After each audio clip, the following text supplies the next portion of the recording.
गुरुदेव भगवान की जय हो। गणपति गौरी गणेश की वंदन करती आज। कृपा करो सब पर प्रभु, पूर्ण हो सब काज। माते भवानी सरस्वती पदवंद हो बारंबार। आकर कंठ विराजी नमन करो सतबार।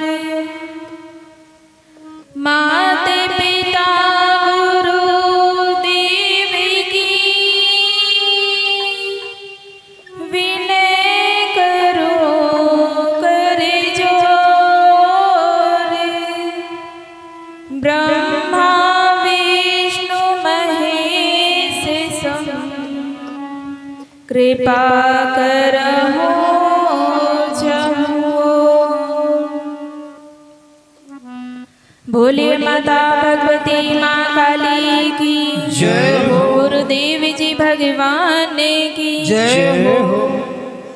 सर्वप्रथम 13 तारीख की इस पावन पवित्र बेला पर धाम कंठमारा में विराजमान माता भगवती माँ काली एवं हम सभी के बीच में विराजमान परम पूज्य श्री सद्गुरु देव जी भगवान के श्री चरणों में मैं कोटि कोटि नमन करती हूँ, वंदन करती हूँ, प्रणाम करती हूँ। एवं आप सभी धर्म प्रेमी भाई बहनों से मैं हाथ जोड़ करके सादर जय भवानी की करती हूँ। जय भवानी। धर्म प्रेमी बंधुओं, आज हम सभी यहाँ पर 13 तारीख की इस पावन बेला पर एकत्रित हुए हैं और विगत कई वर्षों से हम सभी माह की प्रत्येक 13 तारीख को यहाँ पर उपस्थित होते हैं। गुरुदेव जी के मुखार बिंदु से सत्संग का श्रवण करते हैं। अच्छा, क्या आप सभी लोगों ने कभी यह विचार किया है कि हमारे गुरुदेव जी ने सत्संग के लिए 13 तारीख का ही दिन क्यों चुना? क्या कभी आप लोगों ने यह विचार किया है? महीने में इतने सारे दिन होते हैं, इतनी सारी तारीखें होती हैं, तो सत्संग तो किसी भी दिन किया जा सकता है, परंतु हमारे गुरुदेव जी ने फिर 13 तारीख का ही दिन क्यों रखा? इस बात को भी जानना हम सभी के लिए आवश्यक है। तो जब पहली बार सत्संग का कार्यक्रम रखा गया था छपराहार में, तो 13 तारीख को रखने का सिर्फ इतना ही अर्थ था कि सब कुछ तेरा ही है, हमारा कुछ भी नहीं है। ये तन, ये मन, ये धन सब कुछ तेरा है। और कहा भी जाता है तन मन धन सब तेरा, मैया सब कुछ है तेरा। तेरा तुझको अर्पण, तेरा तुझको अर्पण, क्या लागे मेरा मैया, क्या लागे मेरा। बस केवल इतना ही अर्थ है 13 तारीख का कि सब कुछ तेरा ही है। तो धर्म प्रेमी बंधुओं, आप सब प्रति माह 13 तारीख को इतनी दूर दूर से चल करके यहाँ पर आते हैं, अपना अमूल्य समय देते हैं, सत्संग का श्रवण करते हैं। तो मैं आप सभी से इतना ही कहूँगी कि आप सब उस समय को व्यर्थ में ना जाने दें। यहाँ पर आए हैं, इतना अमूल्य समय अपना दे रहे हैं, तो यहाँ से कुछ ना कुछ लेकर के अवश्य ही जाएं। क्योंकि मैंने देखा है यहाँ पे कई लोग ऐसे हैं जो हर 13 तारीख को यहाँ पर आते तो हैं, सत्संग में बैठते भी हैं, लेकिन उनका मन, उनका ध्यान कहीं और ही रहता है। उन्हें जैसे सत्संग से कोई मतलब ही नहीं होता। बस सोचते हैं कि कितनी जल्दी कार्यक्रम खत्म हो और हम यहाँ से बाहर जाएं। और कुछ लोग ऐसे भी हैं जो बड़े ध्यान पूर्वक सत्संग को श्रवण करते हैं और गुरुदेव जी के द्वारा कही गई बातों को कंठस्थ कर लेते हैं, रट लेते हैं और यहाँ से चले जाते हैं, परंतु वो उन बातों को अपने जीवन के साथ नहीं जोड़ते, उसके आधार पर अपना जीवन नहीं जीते। यही हम सभी के दुखों का कारण है। अच्छा, एक बार क्या हुआ कि एक संत जी थे, वो जंगल के रास्ते से कहीं जा रहे थे, तो रास्ते में उन्हें कुछ शिकारी दिखाई देते हैं जो दाना डालकर पंछियों को अपने जाल में फंसाने का प्रयास कर रहे थे। वो दाना डालकर पंछियों को अपने जाल में फंसा रहे थे और कुछ पंछियां बेचारी जाल में फंसी हुई तड़फड़ा रही थी। अब ये सब देखकर संत जी का मन बड़ा ही दुखी होता है, क्योंकि संत हृदय नवनीत समाना, संत का हृदय तो मक्खन की तरह कोमल होता है। जिस तरह से यदि मक्खन में थोड़ी सी आंच दी जाए ना तो वो पिघलने लगता है, उसी तरह से संत भी होते हैं। वो किसी भी जीव का, किसी भी मनुष्य का दुख देखते हैं, उनकी तकलीफ देखते हैं तो उनका हृदय भी पिघल जाता है। उसी तरह से उन संत जी का भी हृदय पिघल जाता है, उनका मन दुखी होता है और वो उसी समय यह संकल्प कर लेते हैं कि हम इन पंछियों को ऐसा पाठ पढ़ाएंगे जिससे फिर कभी ये जाल में नहीं फंसेंगे। अब ऐसा विचार करते हुए संत जी अपने आश्रम में पहुंच जाते हैं और वहां जाने के बाद सोचते हैं कि अब हमने संकल्प तो कर लिया है, परंतु हम उन पंछियों को पाठ तो तभी पढ़ा पाएंगे ना जब वो हमारे पास आएंगी। तो अब विचार करते हैं कि अब उन पंछियों को अपने पास कैसे बुलाया जाए। फिर सोचते हैं कि जिस तरह से वो शिकारी दाना डालते हैं तो सभी चिड़िया उनके पास पहुंच जाती हैं। तो अब उसी तरह से संत जी भी प्रतिदिन अपने आंगन में दाना डालना शुरू कर देते हैं और चिड़िया भी धीरे धीरे करके आने लगती हैं।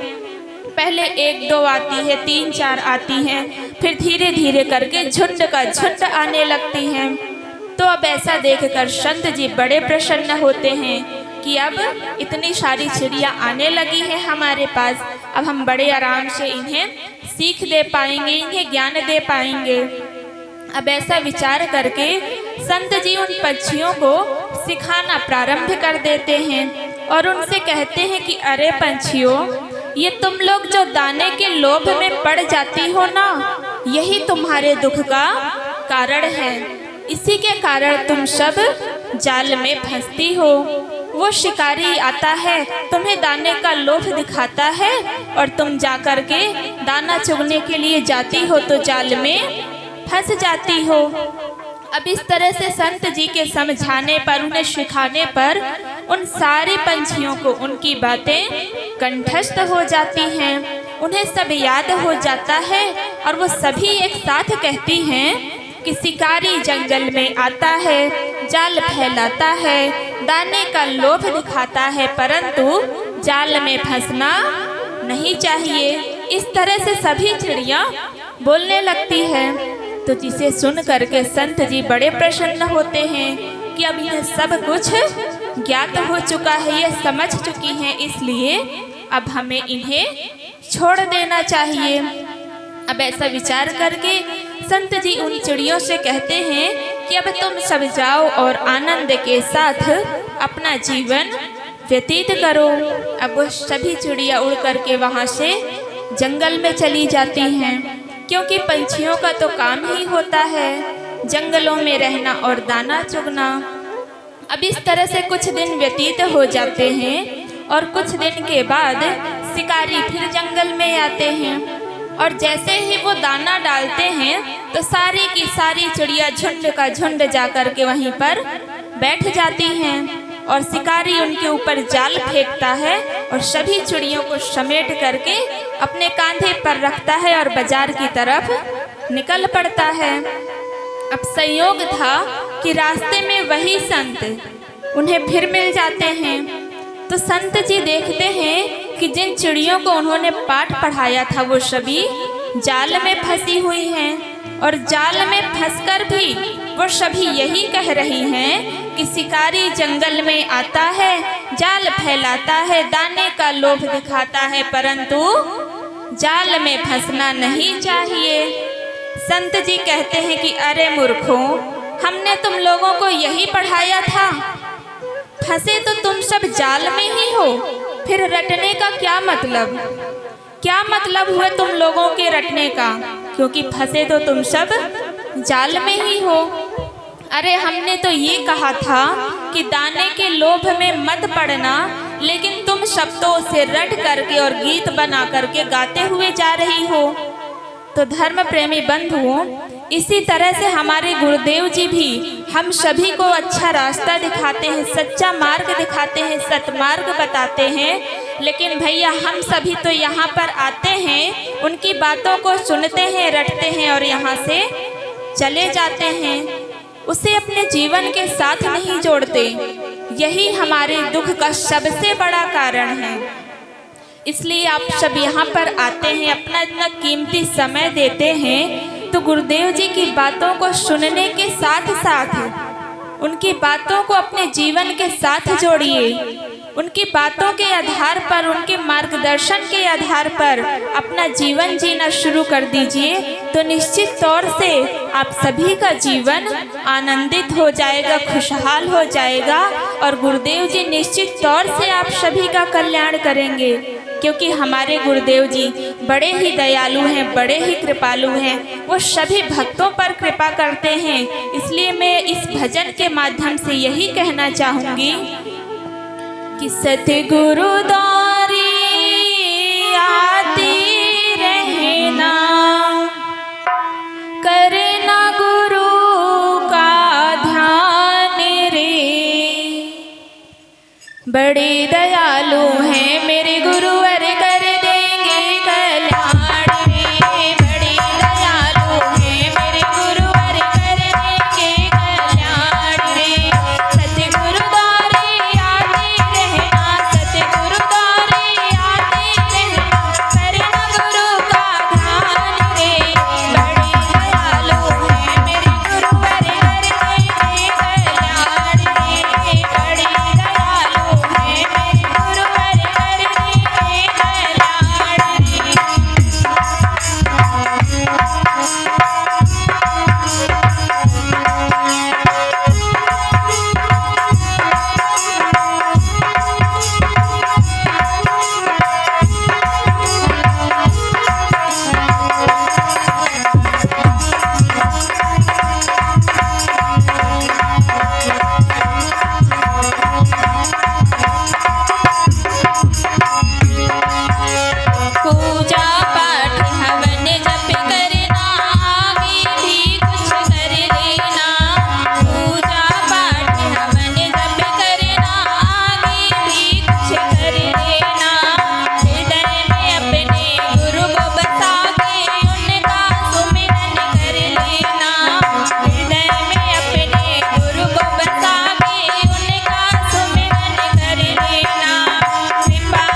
बोलिए माता भगवती माँ काली की जय हो। श्री सतगुरुदेव जी भगवान की जय हो।